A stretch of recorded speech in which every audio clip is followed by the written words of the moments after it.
దేవునికి స్తోత్రం. దేవుని పరిశుద్ధ నామమునకు మహిమ కలుగును గాక. ప్రభునేసు క్రీస్తు నామములో మీ అందరికీ ప్రభువు నామములో వందనములు చెల్లిస్తున్నాను, తెలియజేస్తున్నాను. దేవుడు మిమ్మల్ని దీవించును గాక. ఈరోజు ఒక ప్రత్యేకమైన దినము. అది యేసుక్రీస్తు ప్రభువారి యొక్క పునరుత్థాన దినం. తాను చెప్పిన రీతిగా తిరిగి లేచిన దినము ప్రభువారి యొక్క పునరుత్థానము. క్రైస్తవ విశ్వాసానికి, మన నిరీక్షణకు ఆధారం యేసుక్రీస్తు ప్రభువారి యొక్క పునరుద్ధానమే ప్రియులార. అది యేసుక్రీస్తు ప్రభువారి యొక్క పునరుద్ధానం అనేది చారిత్రక సత్యం.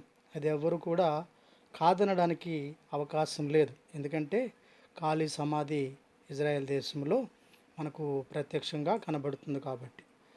మరొక విషయం ఏంటంటే, యేసుక్రీస్తు ప్రభువారి యొక్క పునరుద్ధానము ఆయన దేవుడు లేక ప్రభు అని నిరూపించబడింది. అయితే ఈ లోకంలో చాలామంది చెప్పుకున్నారు, మేము కూడా మరణించి తిరిగి లేస్తామని. వారందరూ కూడా మరణం దగ్గరకు వచ్చేసరికి మరణం దగ్గర వారు ఓడిపోయారు పిల్లారు. చాలామంది అవతార పురుషులు బట్టి మనము కొంతమంది ఏమని ఉదహరిస్తారంటే, తనువు చాలించాడు అని అంటారు.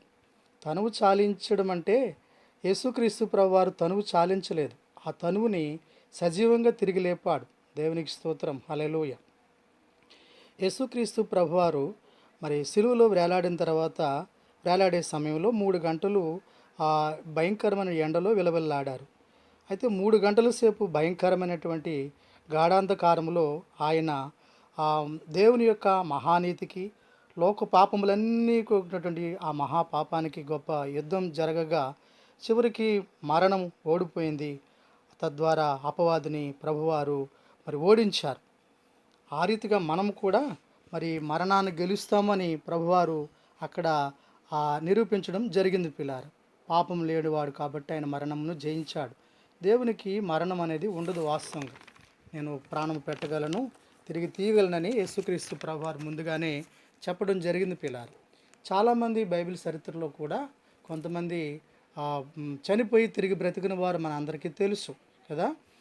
సునేమిరాలు కుమారుడు కానీ, అలాగే మరి యెహెజ్కేలు గ్రంథములో సైన్యము కానీ, కొత్త నిబంధన గ్రంథములో యాయూరు కుమార్తె కానీ, లాజరు విధవరాలు కుమారుడు, అలాగే కిటికీ నుంచి కింద పడిపోయినటువంటి ఐతుకు, అలాగే తబిత, ఇలాగా కొంతమంది తిరిగి లేచారు. కానీ మరలా వారు చనిపోయారు. మరి ఇక్కడ ఒక విషయం మనం గమనించాల్సింది ఏంటంటే, వాస్తవంగా పునరుత్థానము వేరు, పునరుజ్జీవము వేరు. వీరందరూ కూడా పునరుజ్జీవం పొందారు. పునరుజ్జీవానికి మరణం ఉంది, పునరుత్థానానికి మరణము లేదు. ఆ విధంగా పునరుద్ధానం పొందింది యేసుక్రీస్తు ప్రభువారు ఒక్కరే. మరి లోకంలో ఒక నానుడు ఏంటంటే, ఇంకా మనిషికి మరణం అంతం అని భయపడుతూ ఉంటారు. అంటే ప్రపంచంలో ఉన్న ప్రతి మానవుడికి ఉన్నటువంటి ఒక గొప్ప మహాభయం ఏంటంటే మరణమే. మరణమే. ఆ మరణము ఎవ్వరూ ఎంతటి వారైనా జయించలేరని ప్రతి ఒక్కరూ కూడా తెలుసు. అయితే ఆ మరణ భయమును లేదు. మనిషికి మరణము అంతము కాదు. మరణించిన తర్వాత మరొక జీవితం ఉన్నది. అది నిత్య జీవము, లేకుంటే ప్రభునందు విశ్వాసం ఉంచకపోతే నిత్య మరణము అనేది 2 ఉన్నాయి అని యేసుక్రీస్తు ప్రభువారు తన యందు విశ్వాసం ఉంచుండు వారు తిరిగి తప్పకుండా లేస్తారని ప్రభువారి యొక్క పునరుత్థానం మనం జ్ఞాపకం చేస్తుంది. అయితే అందరూ పునరుత్థానం అవుతారు, కానీ కొందరు ఆ తీర్పులోనికి వస్తారు, తీర్పులోనికి లేస్తారు. కొంతమంది ఆయన మరి యేసుక్రీస్తు ప్రభు రాకడ సమయంలో లేస్తారు. ఆ 2 పునరుత్థానాలకి తేడా ఉంది, 1000 సంవత్సరాలు తేడా ఉంది. ఓకే, దేవునికి స్తోత్రం, హల్లెలూయా. అయితే ఇక్కడ మనము జ్ఞాపకం చేసుకోవాల్సింది ఏంటంటే, రాయి దేవదూత కాక మనుషులు గనుక తీస్తే వారికి మరణశిక్ష ఉంది. సో ఆ రీతిగా కూడా ప్రభువారికి మరణశిక్ష ఆ సమయంలో ఎవరికి కలగకుండా పరలోకం నుంచి దేవదూత వచ్చాడు. వచ్చిన కారణం మరొకటి మనకు తెలుసు, ఇది ఖాళీ సమాధని ప్రతి ఒక్కరూ కూడా తెలుసుకోవాలనే ఉద్దేశంతో అది మరణం అనేది ఆ రాయి ప్రభువారిని బంధించడం అది అసాధ్యం. ఎందుకంటే అది మహిమా శరీరం కాబట్టి. శిష్యులందరూ కూడా భయపడి మరి తలుపులు వేసుకున్నప్పుడు తలుపులు ఉన్నట్టుగానే ఆయన ప్రత్యక్షమయ్యాడు పిల్లారు. మొట్టమొదటగా కనిపించింది మగ్దలేనే మరియకు అనే సంగతి మనకు తెలుసు. ఎందుకు మగ్దలేనే మరియకు ఎందుకు కనిపించారు అంటే, మనం సామెతల గ్రంథంలో మనం చూస్తాము, తను జాగ్రత్తగా వెతుకువారు కనుగొంటారని రాస్తుంది. అంటే మరి అలాగే ఎవరు వెతికారంటే, మరియమ్మ ఆ మగ్దలేనే మరియమ్మ గారికి ఉన్నటువంటి ఆసక్తి శిష్యులు లేకపోయింది. అలాగని దేవుడు యేసుక్రీస్తు ప్రభువారు శిష్యులను వదిలేశాడా? లేదు లేదు. మరియమ్మ గారితో ఒక మాట అన్నారు, నన్ను ముట్టుకొనవద్దు, ఇదిగో నా శిష్యులు గలిలయకి వెళ్ళుడి, నేను అక్కడ వాళ్ళని కలుసుకుంటానని వర్తమానము మరియమ్మ గారికి మరి తెలియపరిచినట్లు మనం చూస్తున్నాం పిల్లలు. అయితే ఈమె అందరికీ ఎవరికి కూడా భయపడలేదు, నా ప్రభువుని చూడాలని ఒక ఆశ తప్ప. అయితే మిగతా వారందరూ కూడా భయపడిపోయారు. అయితే పిల్లారా, మరి వాళ్ళు భయపడిపోయినంత మాత్రాన, పేతురు బుంకినంత మాత్రాన ఇక్కడ మరి ఎవరు మన 11వ శిష్యుడు మన ఇండియాకు వచ్చినటువంటి తోమా గారు మరి ఆయన గాయాలపై నేను చేతులు పెడితే తప్ప నేను నమ్మను అనేటువంటి వ్యక్తిని కూడా మనం చూసుకున్నప్పుడు ఆ, వాళ్ళు భయాన్ని బట్టి ప్రభువారు వాళ్ళని ఏమి కించపరచలేదు. కారణం ఏంటంటే, తన పునరుద్ధానమై ఆరోహణం వెళ్ళిపోయిన తర్వాత ఈ ప్రపంచానికి అంతటికీ సాక్షులు వాళ్ళే అన్న సంగతి ప్రభువారికి తెలుసు. ప్రస్తుతానికి నా వేలు పెడితే తప్ప నేను నమ్మను అని చెప్పినటువంటి తోమాకి ఒక సంగతి తెలీదు. అతడుగాడు మరి భారతదేశానికి వెళ్ళి ఆ సువార్తను ప్రకటిస్తాడన్న సత్యము మరి ఆ తోమాకే తెలియదు పిల్లలు. కానీ యేసుప్రభు వారికి తెలుసు. 11 మంది కూడా తనకు ఎలాంటి మరి మీరు ఆ సర్వలోకానికి వెళ్ళండి అని చెప్పాడు పిల్లారు. మరి అలాగా అతను మరి భారతదేశానికి వచ్చి సువార్త ప్రకటిస్తానని సంగతి మరి అయితే ఆయన కూడా తెలియదు వాస్తవంగా. కానీ యేసుప్రభు వారికి తెలుసు, ఎవరెవరు ఎక్కడికెలా వెళ్ళి తనకు నిజమైన సాక్షులుగా బ్రతుకుతారనే సత్యాన్ని వాళ్ళకి అది వాస్తవంగా తెలియదు. అయితే వాళ్ళు ఎప్పుడు సాక్షులుగా ఉన్నారు? యేసుక్రీస్తు ప్రభు వారి యొక్క పునరుద్ధాన బలమును, పునరుద్ధాన శక్తిని పొందుకుని తాను వాగ్దానం చేసినటువంటి పరిశుద్ధాత్మ చేత అభిషేకించడం ద్వారా వారు నిజంగా సాక్షులుగా మారారనే సత్యాన్ని మనము తెలుసు పిల్లారు. దేవునికి స్తోత్ర, హల్లెలూయా.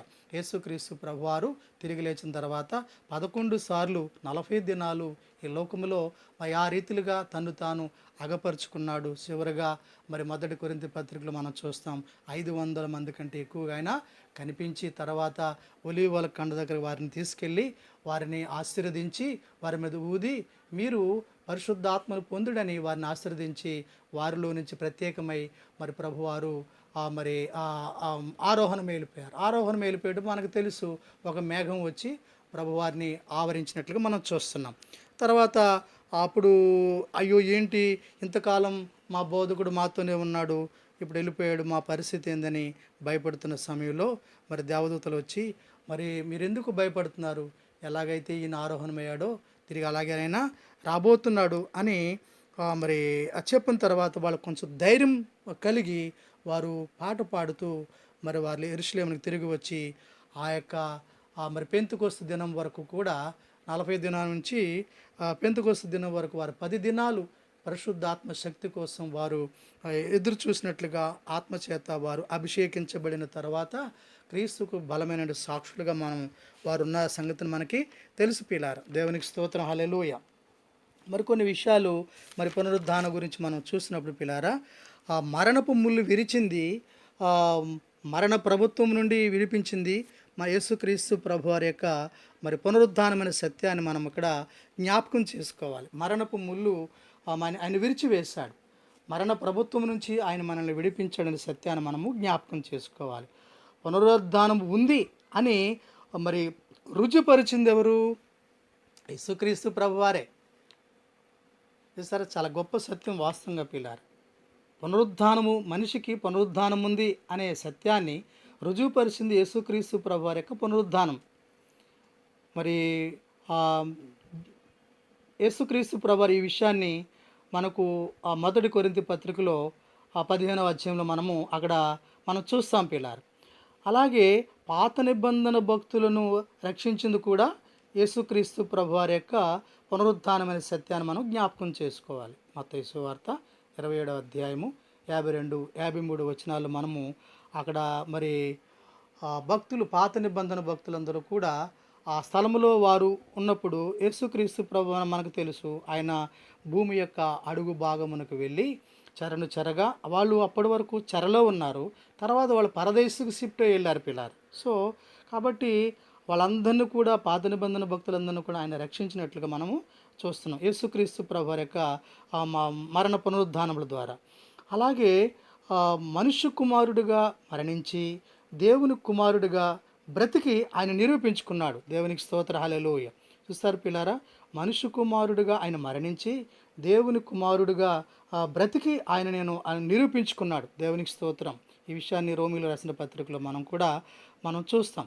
తర్వాత ఇంకో విషయం ఏంటంటే సైతాన్ యొక్క శిరస్సును సిద్ధగొట్టాడు ఆయన. మరి ఆ 3 గంటల యొక్క పోరాటంలో అపవాది యొక్క శిరస్సును మరి అది సిద్ధగొట్టినట్లుగా కూడా మనం మొదటి యోహాను పత్రిక 3వ అధ్యాయము 8వ వచనంలో కూడా మనం చూస్తాం పిల్లలు. కాబట్టి ఇప్పుడు ఈరోజు వాడు అపవాది ఓడిపోయినటువంటి వ్యక్తి అతను. ఈరోజు వాడికి మనం భయపడాల్సిన అవసరం లేదు. వాడు మరి మనల్ని ఏమీ చేయలేడు. యేసుక్రీస్తు ప్రభు యొక్క కృప నుంచి మమ్మల్ని ఏది కూడా ఎడబాపు నేరవని నేను నమ్ముచున్నానని అపోస్తలుడేంటి పౌలు గారు చెప్పడం జరిగింది పిల్లారు. సో అలాగే మనకు ఇంకొక మాట జ్ఞాపకం చేసుకుందాము. ప్రవచనాలు నెరవేర్చబడ్డాయి. మొదటి కొరింథీ పత్రిక 15 మీరు తర్వాత చదువుకోవచ్చు.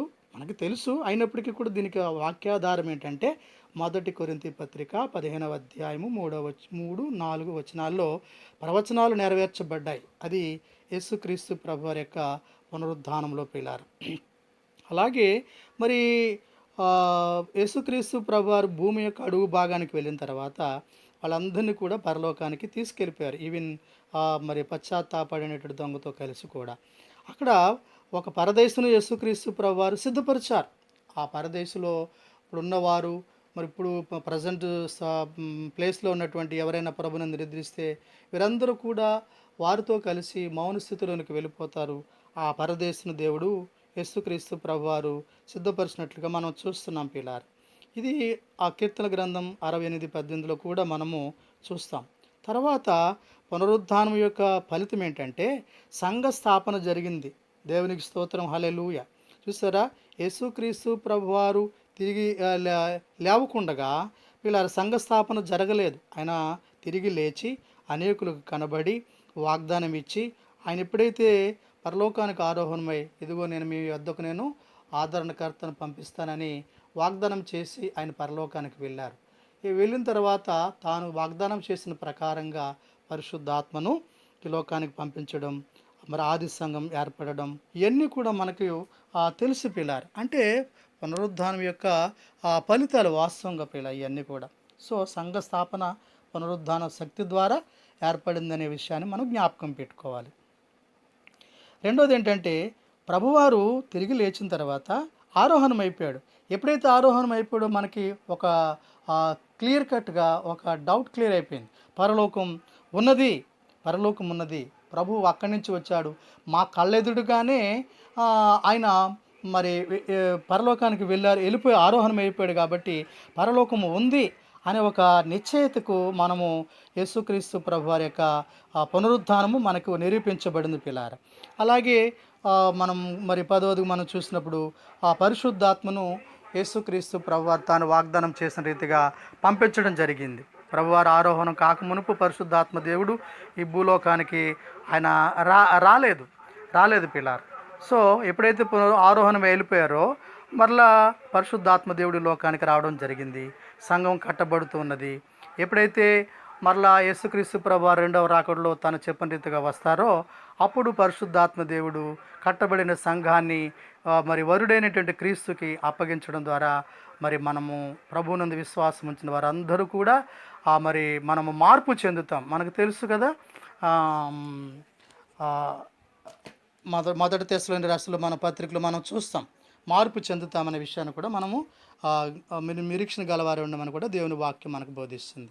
ఇంకా ఈ పునరుద్ధాన సత్యం గురించి మనకి మొదటి కొరింథీ పత్రికలో కూడా మనం చూస్తాం కదా. మొదటి కొరింథీ పత్రికలో మృతులు ఎలా లేస్తారు, వరెట్టు శరీరంతో లేస్తారు, ఇవన్నిటికీ కూడా సమాధానము మనం మొదటి కొరింథీ పత్రిక 15వ అధ్యాయంలో మనకు చాలా స్పష్టంగా వ్రాయబడింది.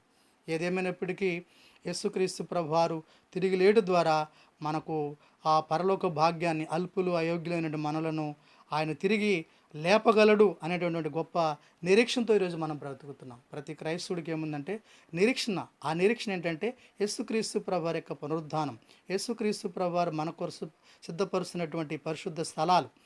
మనకు ఒక నిరీక్షణ ఉంది. మనం నిరీక్షణ లేని వారం కాము కాబట్టి ఆ నిరీక్షణ కలిగిన వారమై ప్రభు యొక్క పునరుద్ధానాన్ని జ్ఞాపకం చేసుకుంటూ, ప్రభు యొక్క పునరుద్ధాన శక్తిని, పునరుద్ధాన బలమును మనం పొందుకుంటూ, దేవుని కృపలో ముందుకు సాగుతూ ఆయనకు సాక్షులుగా బ్రతకాలని దేవుడు తన వాక్యంతో మనకు ఒకసారి మనకు జ్ఞాపకం చేస్తున్నారు. దేవుడు కొద్ది మాటలు మన వెనుకల్లో దీవించి ఆశీర్వదించునుగాక. Amen, amen. Praise Lord. అందరికీ వందనాలు. God bless you.